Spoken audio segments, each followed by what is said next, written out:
É isso aí, boa tarde, galera. Isso daí, ó, pra vocês verem a cor da água. Tá gravando não? Tô. A cor da água aqui, ó, da cisterna aqui, ó. Vira pra cá. Da cisterna aqui, igual eu acabei de limpar. Olha aí, ó, uma vergonha. Todo mundo bebendo essa água aqui, ó. Olha a quantidade de areia que sai do fundo, ó. Ó.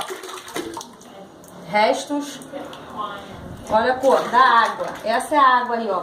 Tá todo mundo bebendo aqui, ó. Uma casa, uma vila com 5 casas e a cisterna tá nessas condições. Mais de ano sem limpar. Olha aí, meu estado, pra vocês verem que não é mentira, ó. Acabei de limpar a cisterna porque não tá caindo água. Porque nós sabemos, né, que nessa água contém muitas bactérias, né, além de fazer mal, né, à saúde da gente, né. Bastante lixo, como vocês podem ver, e é uma cisterna. Não é poço nem nada. E olha as condições da água. Se eu não limpo, ia ficar mais 3, 4 anos desse jeito. É isso aí, galera. Valeu!